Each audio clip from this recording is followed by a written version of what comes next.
And I want to welcome in a young lady, Denise Rowe, who's joining us.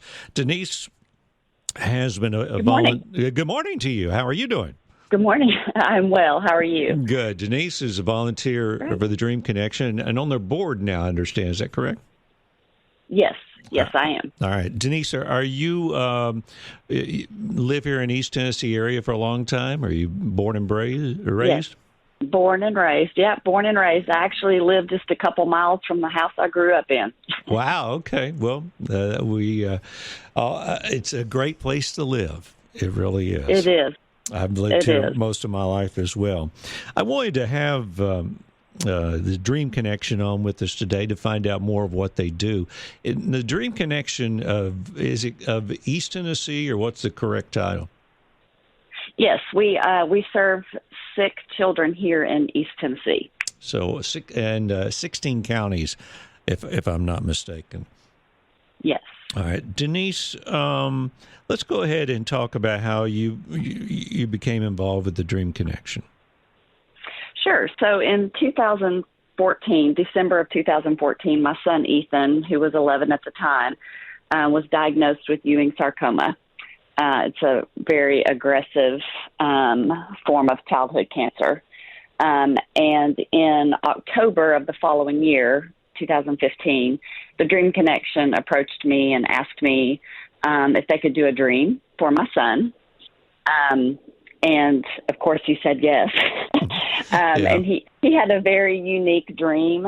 He was 11 years old at the time, and his dream was to go to St. Louis to see headquarters for an online company called VAT19. It's VAT19.com. All right. A lot of kids love that website because they sell just crazy stuff like 50-pound gummy bears and just random things like that. Mm-hmm. And he was a huge football fan as well. So they sent our entire family to St. Louis, and we got to see a St. Louis Rams game because they were still playing there in St. Louis. We had sideline passes and got to tour the facility at VAT19, and Ethan and his brother Logan both got to go through and fill up a grocery cart full of stuff, and it was just such a wonderful, wonderful experience. They paid for everything, all the way down to the parking when we got back to McGee Tyson. And so Ethan was placed on hospice in November of 2015, so shortly after his dream.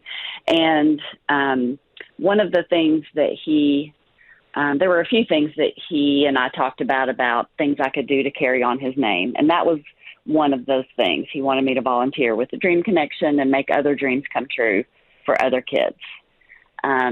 So I took about a year off after he passed and took some time to kind of collect my soul, if you will, after he passed. And then I started volunteering with the Dream Connection and have been making dreams come true for kids ever since. And it's a blessing for me to be able to carry on Ethan's name, but also to put smiles on the faces of these kids that are going through unimaginable health crisis in their life, and kind of gets their mind off the hospital and the doctor's visits and, the things that they're facing in their life that most of us as adults will never even experience. And these are young kids.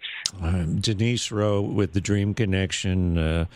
I can't imagine what you went through, but what a way to carry on Ethan's what he wanted you to do. Talk about some people that put some bright smiles on young kids' faces, the Dream Connection. And Denise Rowe is joining me, who is a board member and started affiliation when her son received one of the dreams from the Dream Connection. Denise, how does it's just tragic when a child is ill and a life-threatening illness. How does the Dream Connection get involved? Is it just word of mouth, or how is this? How do they get involved in when a young child is ill like that? So normally it is a social worker or a friend of the family's or even a physician that will do a referral to us, to the Dream Connection. And actually the family of the sick child can also do the referral on our website. It's dreamconnection.org. So once we get the referral, we have a physician that will, kind of look over their medical records and make sure that they qualify for a dream, and make sure also that they haven't had another dream completed by maybe Make-A-Wish or another organization. Mm-hmm. And then once approved, it goes out to the board, and the board members will say, I want that dream, and we just take it from there. We go and meet with the child and meet with their family and find out what their top 3 wishes would be. If they could do anything they wanted to do, what would it be? And we get a lot of Disney dreams. So we send a lot of kids to Disney through Give Kids the World there in Orlando, which is another fabulous organization. But we may have dreams of shopping sprees or gaming systems, or we've done swimming pools, you name it. Wow. I just think it's wonderful what you do. And how do you do it when you meet with the family and the child and you figure out what the dream is going to be? What if it is something like what your son was requesting, which is not the norm? Do you start making phone calls, or how do you do it? Yes. Sometimes it's all of us kind of brainstorming to figure out who knows somebody who can make that connection for us. We had a young man that wanted to meet Dude Perfect, and it took us a minute to get that dream accomplished, but all it took was one person saying, oh, hey, I know so-and-so that knows so-and-so that knows so-and-so, and before we knew it, we had flown him out to Texas to meet Dude Perfect, and it was a wonderful experience for him. So, sometimes it's fairly simple. We just start making the travel arrangements, booking flights, getting hotel rooms and things like that. And other times we're really dependent on people knowing someone who can make that connection for us. And Knoxville's really great about that. Like we've really been able to make some pretty fabulous dreams come true just by others hearing about what we do and chipping in to help. That's amazing. And I would imagine that when you contact a business or something, or a person that the child wants that business or person to be part of their dream, they're probably very receptive, I would think.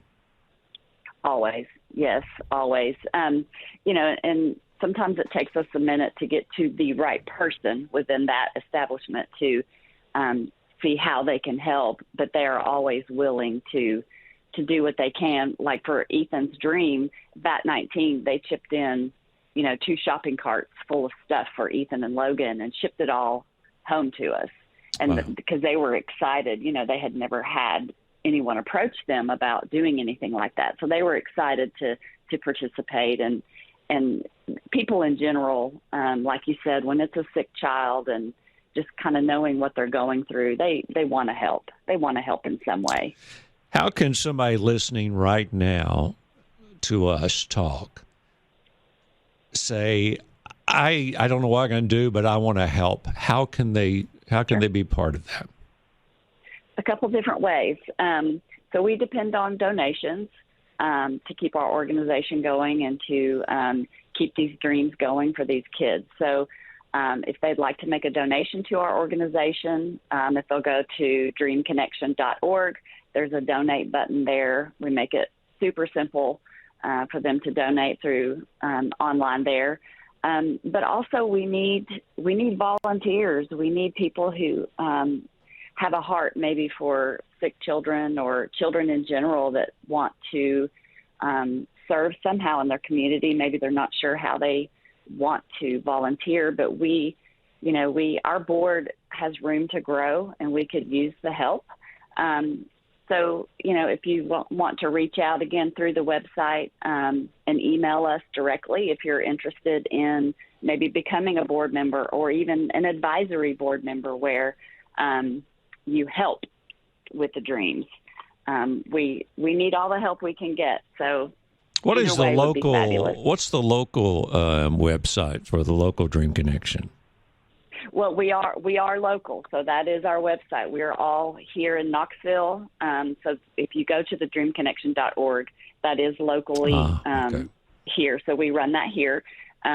Everything is done here, and because we're all volunteers, we all have regular jobs as well, but we volunteer and pull together to make these dreams. Denise, thank you for sharing with us today and explaining to us. And I hope more people will help the Dream Connection. And what a great thing for you to carry on Ethan's legacy, if you will, by serving on the board of the Dream Connection. Thank you so much. It's very fulfilling for me and a blessing as well. All right. Denise Rowe with the Dream Connection. It's 9:28 from News Talk 98.7. We'll be back in a moment.